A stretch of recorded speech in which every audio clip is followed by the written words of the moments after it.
Hey friends, welcome back to my channel. It's Kim with Kim's Inspired Life. I'm in my craft room today, but I haven't started doing any crafting. I really just want to do a quick, I don't know how quick it's going to be. She's in the other room, and she went potty today, and by herself, number 2. So it's a big deal, and so we're excited about it. So she got some screen time. So she's on the iPad right now, and so I thought I'll come in here and I'll make this quick video. I'll at least start it. I think I'll probably be able to finish it because I've been thinking about how I wanted to share some things with you, some life updates, and oh, by the way, today is Tea Tuesday.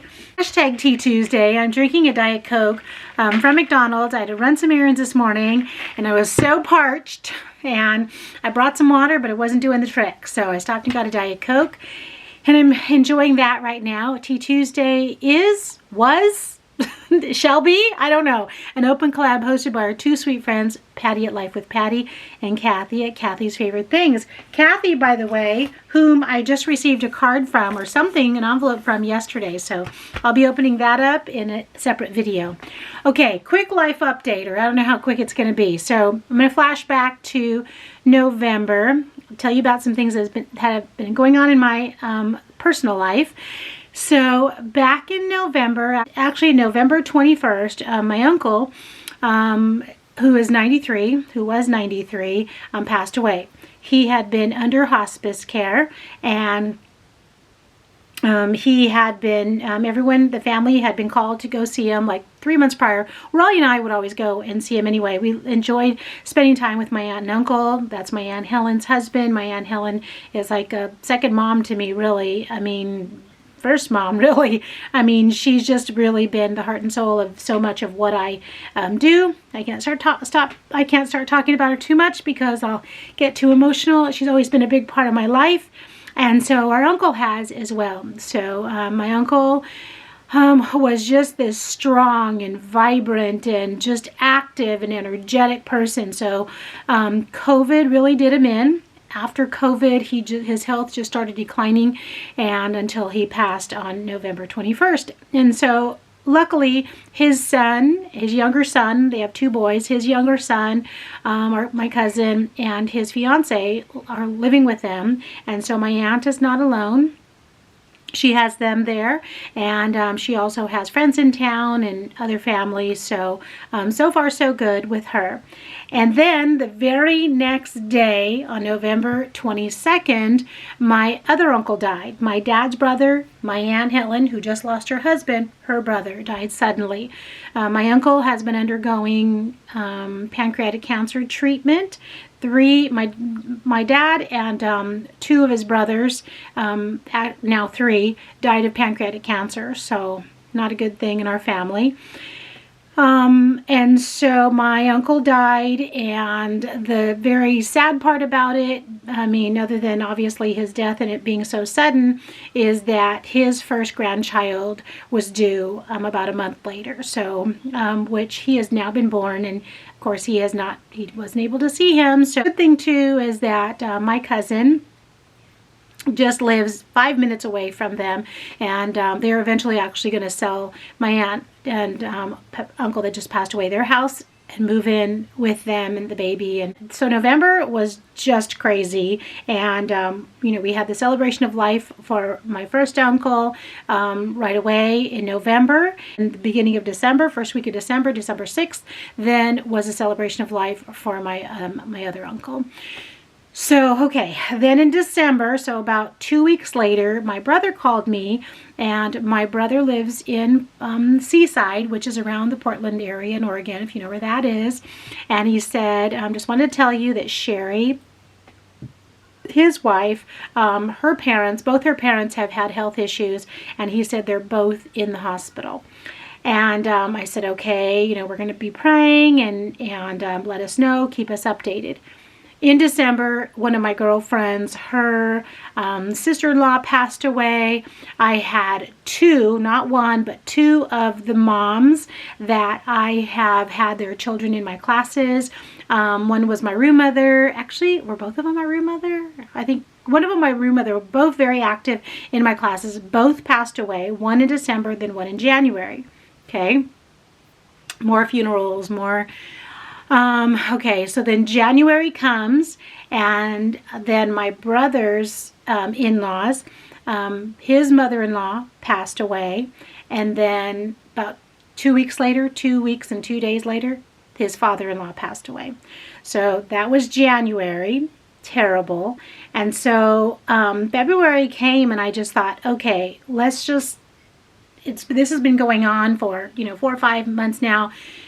Well, unfortunately, things didn't slow down, because my daughter-in-law, who I have not really talked too much about her health condition, about 10 months ago, and this is my daughter-in-law that lives here in town, Kaylee, she was treated for what they thought was at the time like a skin cancer type. It ended up going and finding out it was in her lymph nodes, and then in February found out that it had spread, and now they saw a spot on her spine and on her brain. So they started treating her more aggressively. The treatments affect her more. About 2 weeks ago, she officially went on leave for school. So she's a teacher. She teaches 4th grade at our grandchildren's school. And she was just missing a lot of work. And after she had her treatments, she wasn't feeling good. So she was being seen at a doctor that diagnosed her here in the town that we live in. And then that doctor sent her to Houston, so to be checked out by a doctor there at MD Anderson, if you're familiar with that in Houston. So she went to MD Anderson, and she's being followed by a doctor there. They ran all the tests and everything. That's where actually they found that the cancer had spread. And so they sent her back here to do her treatment. They weren't sure if her treatments were going to continue here in the town we live in, or if she was going to go up to San Francisco. So she continues getting treatment here in town. Finally, her doctor says, I really want you to go between her doctor here and her doctor in Houston. They said, we really want you to start going to LA. So now she's going down to LA every 3 weeks to have her treatment.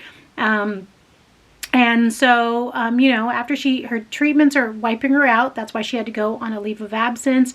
And on top of that, on top of her treatment, she got the flu. And for those of you that have had that, the respiratory, your throat sore and your head and the whole thing, she had that flu. And so she was down for almost 3 weeks. And she's just starting to recover from that just this week. So they live 10 minutes away from us, actually 13 to be exact. And so basically Raleigh and I have kind of taken over doing whatever needs to be done. Her family, she has all of her family is here, her mom or her dad, or all of her aunts and everything, and they've really helped a lot with the medical side of it, taking her to doctor's appointments, taking her to LA, taking her to all of her appointments. And Raleigh and I are on the other side of it, just making sure that there's groceries at home, and making sure that the children get to school and have uniforms washed, and have lunches, and make sure hot lunch forms are signed, and all that kind of thing. And so we will continue to do that. The kids are with us usually 4 days a week, 4 or 5 days a week, if not more than that. And they just are used to being here. Our house is basically an extension of their home. We have toys and clothes and everything that they need here, basically. And where that doesn't always happen at her other family members, and they're not sure of schedules and all that kind of thing. So and Raleigh and I, it's second nature for us because we've been doing it. So and that's all to say, in between, in January I went back to school, so I'm teaching again. I usually only teach 6 months out of the year, so I'll teach until about July, and then I'll have the other 6 months off. And so I'm in my teaching phase right now. So luckily I've been teaching online, which is good, and then still trying to keep up with going to Denver and going to see those grandchildren, right? And any other plans that we've had. I'm going to see my brother and my cousin and one of my really good friends in Portland next week.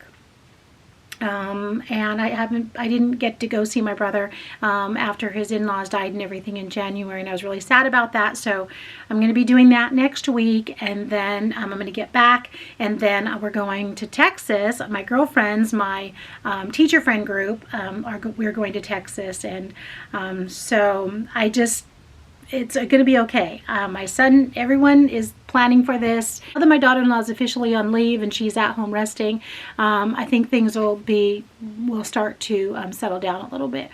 And the kids are doing great. My son's very tired, as you can imagine, all the time. And so we're just doing what we can do when we can do it. And that's just, what we do as moms and grandmas, right? I know so many of you have a lot of things going on in your life too, that you are going above and beyond, and every day you wake up and maybe, some days we have to have a talk with ourselves like, okay, today I can do it. And I try to plan ahead enough so I know that I'm prepared for what I'm doing, but not so that it makes me crazy and I start thinking about all these different things. I'm still a part of ministries. I'm still hosting Rosary at my house in next month, or is it this month? No, I'm hosting Rosary in a couple weeks at my house. So I'm still doing all of the things.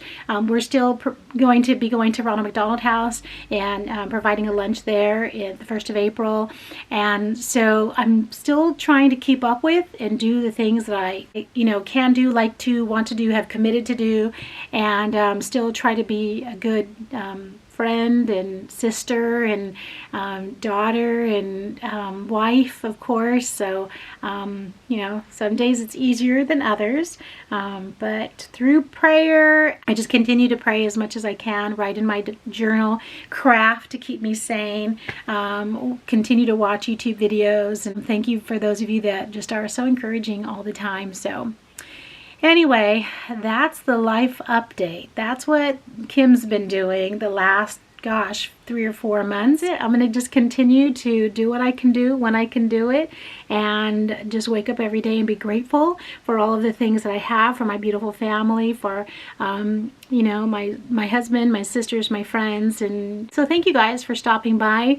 If were interested in what's going on in my life, just know that I'm praying for you. And thank you for those of you that have already offered prayers and said that you were keeping my daughter-in-law, my family in your prayers. I really do appreciate it, guys. I could be on here, honestly, I could be on here for an hour or more, and there's so much more going on. But you know what? We're going to stop there. That's all that we're going to talk about today, because today, you can see, is a bright, beautiful day out, and it's almost time for me to pick up the kids from school. So I'm going to go get Sophie off the phone. I think she's had her 8 minutes of joy over there, but she did do a great job. We're just going to continue praying that she starts to hit that potty more and more. So thank you guys for stopping by. Have a beautiful day. I'll talk to you again soon.